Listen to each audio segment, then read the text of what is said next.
Hi, I'm Mike Reynolds, a senior reporter covering the media industry with S&P Global Market Intelligence Tech, Media, and Telecom News Team. Welcome to MediaTalk, a podcast hosted by S&P Global, where the news and research staff explore issues in the ever-evolving media landscape. Today, I'm joined by a trio of S&P Global Market Intelligence Kagan analysts. Principal analyst Justin Nielsen, who specializes in broadcast, among other areas. Principal analyst Scott Robson, who tracks U.S. TV networks and sports, and research analyst Michael Johnson, who is on the U.S. Sports Watch. We're going to start with Justin, who wears a lot of hats very well at Kagan. I'm going to ask him some of the big stories in the broadcast realm this year. On the advertising side, there was a lot at play, including the Summer Olympics from Paris. There were gains for stations with the NBC footprint, maybe less so for others. Justin, what were your thoughts about the Summer Games? The Summer Games were great. A huge uptick for NBC affiliate and owned and operated stations, as well as Telemundo.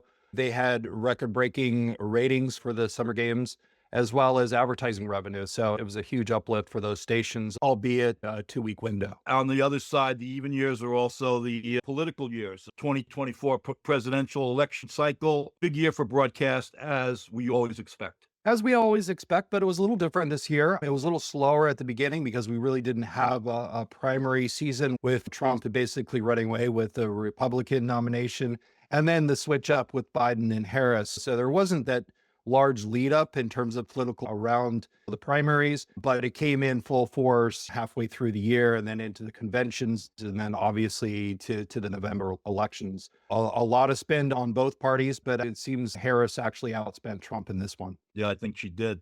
With political ads, there always comes displacement for the usual spots that run, especially in the third and fourth quarter. Core advertising continues to be sluggish. Any sense for how it's going to wind up doing overall in 2024? And is there improvement on the horizon? Yeah, it's interesting because, I came away from a broadcast conference in New York last week, and a lot of the broadcasters were saying that they were almost pleasantly surprised with some of the core ad spend coming back in the fourth quarter. So they were very optimistic in terms of kind of the retail season into the holidays. Also in some of the categories that have been relatively soft, like retail and auto. They were optimistic looking into 2025 that core ad revenue would be coming back to the station business. And then local is always outperformed national. And so it's very specific in terms of the different markets, but on the uptick from the prospects of potential tax cuts, lower interest rates, and then just general sense of demand from the consumer side. Let's go to the distribution end.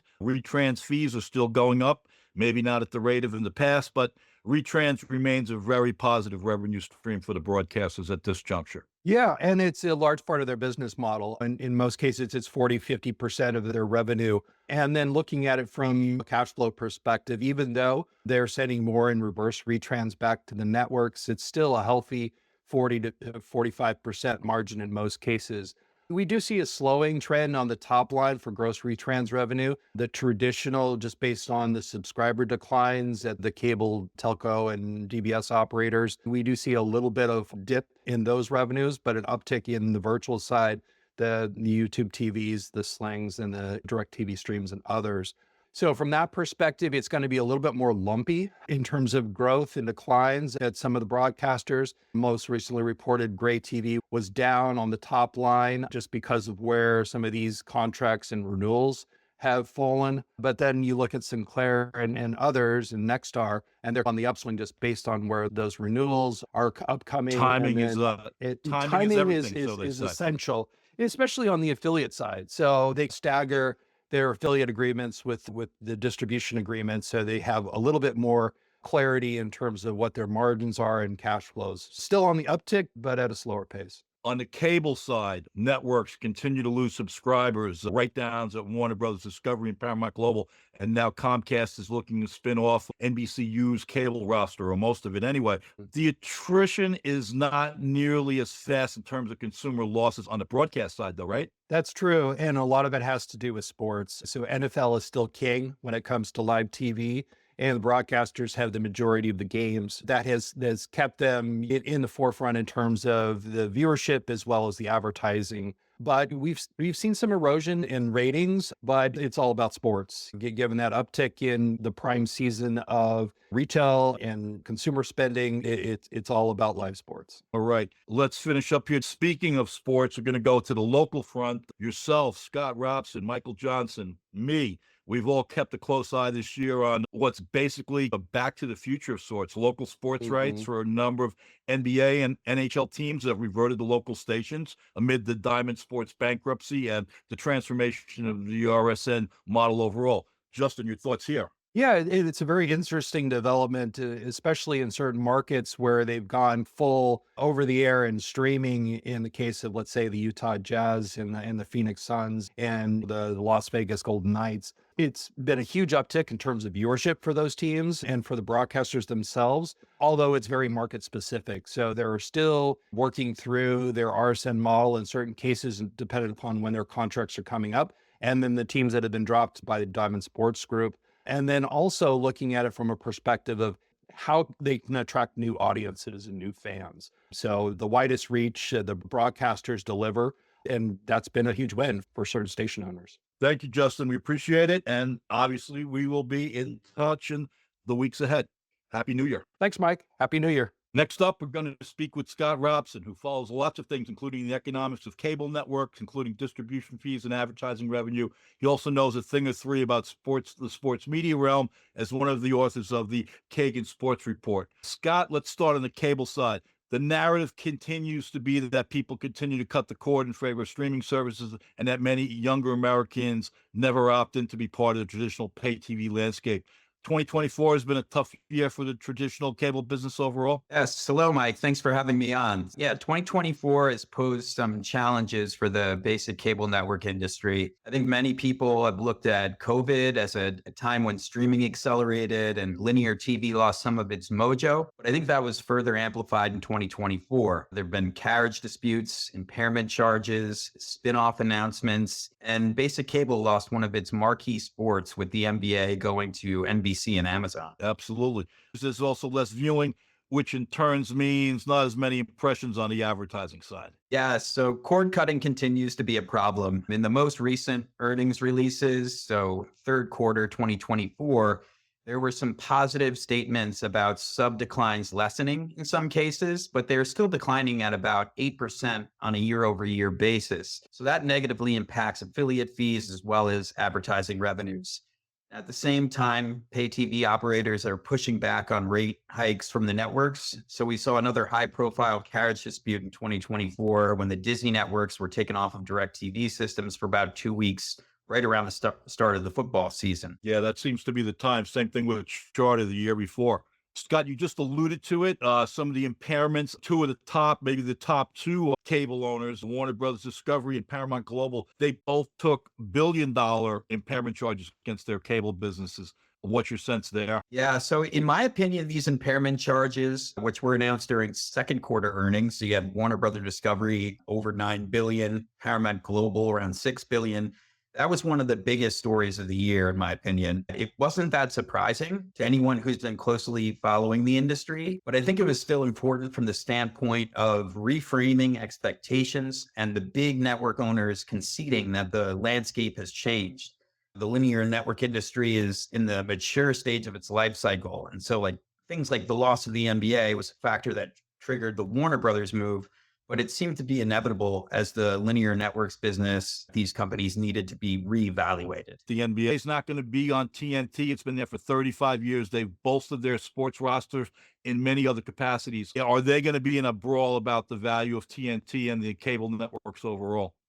Absolutely. And I think that was one of the factors that triggered the impairment charge. I don't think that Warner Brothers Discovery can come to the negotiating table and demand around $3 per subscriber per month for TNT when they don't have that NBA deal in place. So it's going to be interesting to see how much of a haircut they're willing to take on this, but I expect for affiliate revenues to decline. Comcast on their third quarter earnings call said, yes, we're contemplating spinning off our cable properties, and then they went ahead and did it. What's your sense there, Scott? Again, they're keeping Bravo, which I understand is a big original producer, and I think they're keeping the RSNs, but the other networks, including USA and CNBC and MSNBC, are going to be in a different company or not? Yeah, so Comcast has been one of the most active media companies in shutting down networks. They've closed 7 since 2015. During that time, other media companies rebranded networks or sold networks to capitalize on the distribution that was already baked in, but not Comcast. I think the most head scratching move was shuttering NBC Sports Network at the end of 2021 when the network had over 65 million subscribers. I think Comcast is looking to separate its assets so that the declining cable networks aren't really dragging down the growth business of Peacock and NBC. The broadcast networks are in a better position than the cable nets in terms of growth potential. The inclusion of Bravo is interesting. I think NBC looked at things and saw that a lot of Bravo content is driving viewership at Peacock, house that network in the same place as Peacock.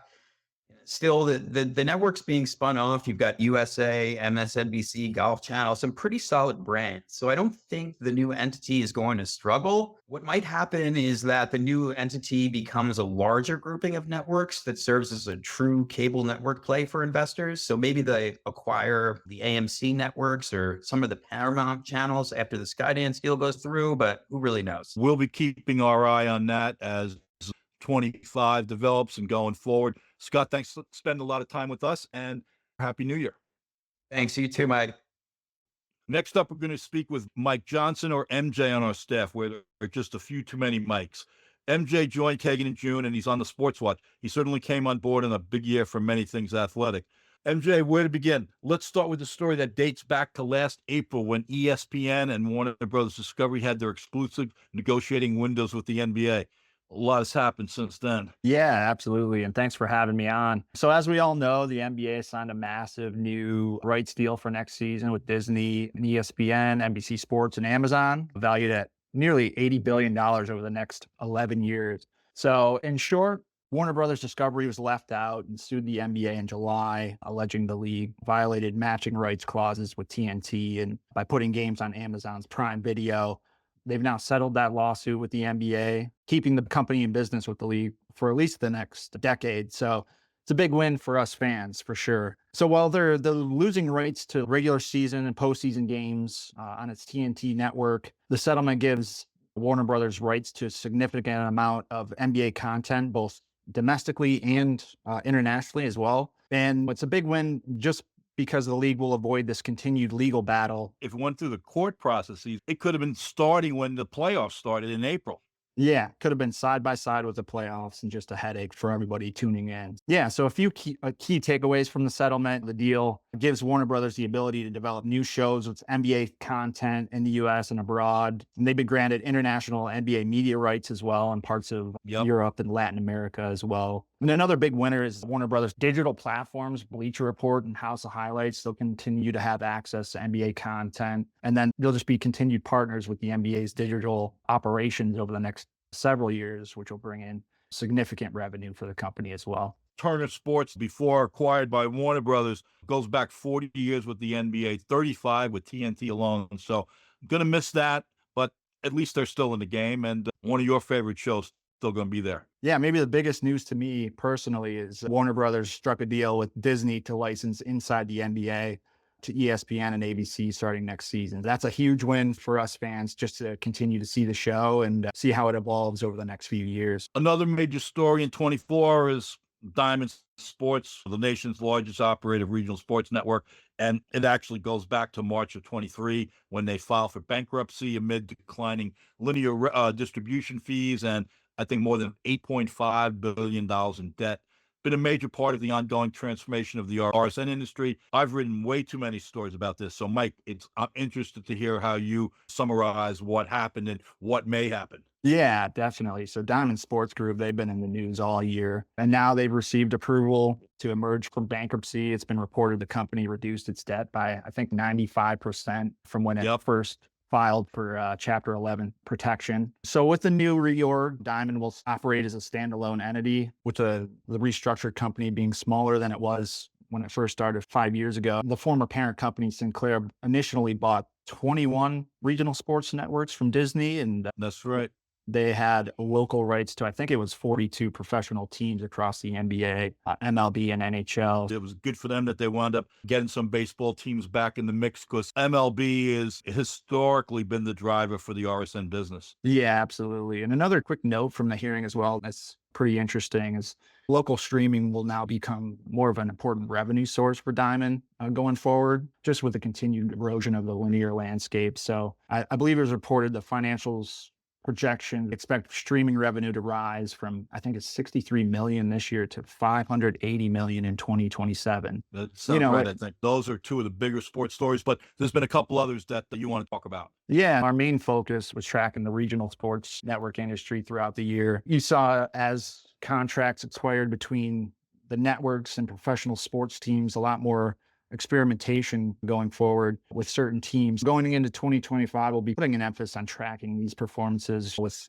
teams like the Suns with Suns Live, or the Trailblazers with Blazer Vision, and the Pelicans with Pelicans Plus, just to name a few. And another focus was the massive shifts in college sports, and then the 12-team college football playoff going on this year. There's ongoing discussions with conference realignment, the possibility with super conferences. I think it was touted as the College Student Football League was thrown around as the potential name for a super conference down the road. We'll be tracking that as well. All right. Certainly been a busy 2024 in the sports realm. Mike, thanks for bringing us up to speed on some of that. Thanks, Mike. That concludes this episode of Media Talk. I wanted to thank Justin Nielsen, Scott Ralphson, and Michael Johnson for sharing their insights. Thanks, guys. Thanks, Thank Mike. you. Thanks. All right. This is Mike Reynolds. Thanks to all of you for listening. We'll catch up soon on the next edition of Media Talk.